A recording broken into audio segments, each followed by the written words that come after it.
Hello, future Rossies and pre-med explorers. This is Milena Garcia, your host for Ross University Checking the Pulse, a pre-med podcast.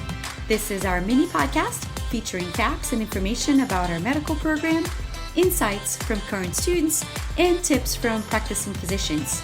Each week, this podcast will be broken down in small episodes, focusing on one aspect of our program, also having guests talk about their own experiences as students and as doctors. I wanted to continue sharing the experience of current students, so in this episode, we meet Alex Kirby, who's finishing her 4th semester in Barbados. Alex shares why she chose Ross, how her study techniques have changed, and some things she wished she knew ahead of time. Welcome back, future Rossies. We're happy to have you back with us again. In this episode, one more time, we're going to be talking about a day in the life of a current student. Today, we have Alex Kirby. Alex, thanks for joining us. Let's have a moment to have you introduce yourself. Yes, thank you so much for having me.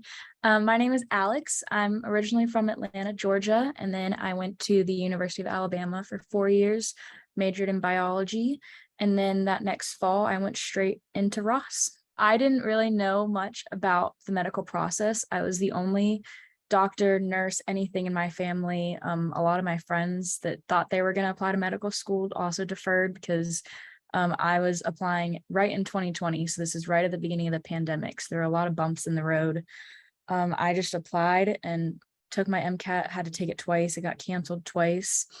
And Ross sent me an email and I said, you know what, that sounds fun.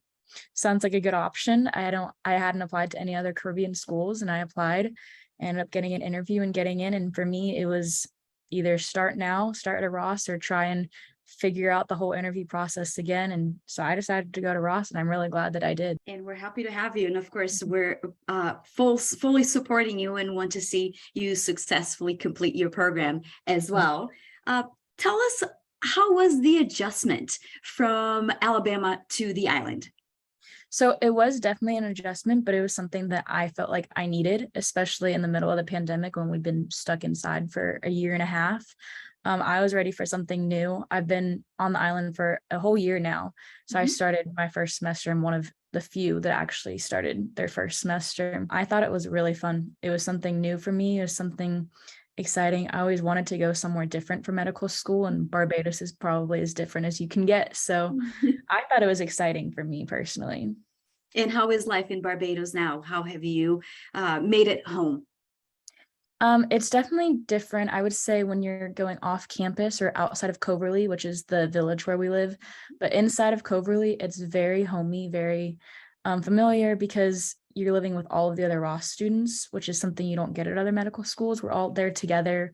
All of my friends, all my study buddies are right down the street. So it's very comforting to have everyone right there with you and everyone that's going through the same thing as you. You mentioned your study buddies. Let's talk about how your study strategies have changed. From undergrad to medical school, I've never studied this much before in my life, but it's what we're all doing. It's nice that we're in this bubble because there's not a lot of distractions because everyone is studying all the time. That's the only thing that we have to do. Of course, we take breaks, especially after exams. You go to class and you come home and you study, but it's just putting in the time and the effort, but which is different than before because I feel like I had a lot more things going on in undergrad. I had a job, I had sorority events and stuff like that. And now it's kind of medical school is my whole goal, but it's understandable. That's actually one of the questions that we get a lot from prospective students. Can I work while I'm in medical school? What's your answer? I think medical school needs to be your number one priority. You need to give it your all, especially for someone like me that this is my chance and this is my dream. I want to make sure I'm putting forth my whole effort and all of my energy towards being the best student I can be and really learning everything that I can. Because it's not easy. It's doable, but it's not easy. Right. What does it take to succeed? I think it's internal drive and motivation. I've seen other people that sometimes burn out really easily, and knowing yourself and knowing when to take breaks, but having that drive of this is really what you want to do. It's what you're passionate about. That's really what's going to push you forward and study and learn the material because you have to have the internal drive. There's no one else that's going to force you to do it. In fact, burnout does happen in medical school. I'm glad that you mentioned it. We did a whole podcast on burnout in medicine. So please, future Rossi's watching, feel free to go back and watch that episode as well. Now, another frequently asked question we get is, what is it like to go to medical school? What is a typical day in the life of a current student? So future doctor, current student, Alex, what is a typical day for you? Granted, we know that every semester it changes a little bit, but describe a day in your life, please. So I'll tell you, my last semester, third semester, is definitely the hardest. So my study techniques changed a little bit. I was on campus a lot more. So I personally like to go to lectures in person. I like to be live and meeting with the professors and seeing them in person. So I go to campus probably like 7 or 8.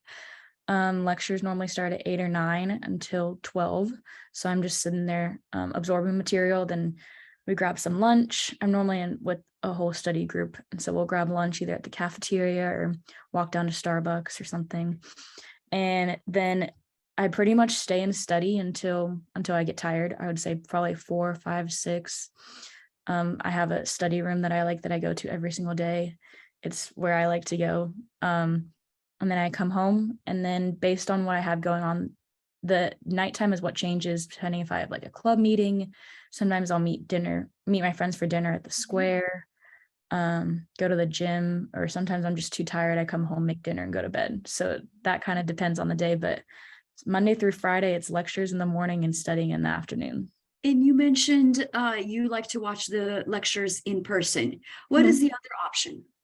The other option you can watch, they're always recorded. So I have a lot of my friends like to watch them at home on Panopto. You can speed them up, you can pause them if that's something that works for you. I personally can't really pay attention when it's recorded. I like to be in person. It keeps me more alert, but a lot of people prefer the at-home option. Is there anything you wish you knew ahead of time? I think that I honestly came really prepared. I had a great new student coordinator, and a great peer mentor. I met with both of them multiple times. My new student coordinator actually told me during my interview a lot of things to prepare for. She told me about mind-body medicine and a bunch of things that would prepare me for the adjustment to island life. And my peer mentor told me what to pack, what to not pack. So I felt really ready to come to the island, honestly. Anything that you would like to suggest, or just give some advice for our prospective students, our future Rossies listening in? I think the most important thing coming to Ross is, it's kind of cheesy, but it come with a positive attitude, because I think there's a lot of people that maybe Ross wasn't their first choice, or moving to Barbados is a real adjustment that they didn't want to do, especially our older students that have family or kids at home. But if you come with a positive attitude and you're ready to enjoy the island life, you're only here for a year and a half. It's so interesting. There's so much that you can learn and experience. And we have breaks in the middle of our semesters. We have a little bit of breaks within the semester. And if you're excited to explore and learn about medicine and explore Barbados and like meet people, you're going to have such a better opportunity than if you're just trying to get back to the States. So I think being ready and open to the island life, I think, is the most important thing when you come here, because it's so different than other schools. Thank you for your time, Alex. I know you're really busy. You're just starting the semester. Once again, we want to make sure that you are academically successful, so I don't want to steal any more of your time. Thank you so much. I really appreciate it. Yes, thank you. And to everybody listening, we will see you next time. Thank you for listening to Ross University Checking the Pulse, a pre-med podcast. This is Milena Garcia, your host. This podcast is made for you, so let me know what topics you want us to cover on future episodes. You can send me your comments, feedbacks, and requests to mgarcia@rossu.edu. Definitely follow us on Instagram, Twitter, and our YouTube channel at Ross Med School, or on Facebook. If you're listening to this podcast on iTunes, I am working my way to 5 stars, so remember to send me your comments and let me know your ideas. If you're on Spotify, remember to click on the follow button to get our future episodes. All right, see you future Rossies and Pre-Med Explorers next week.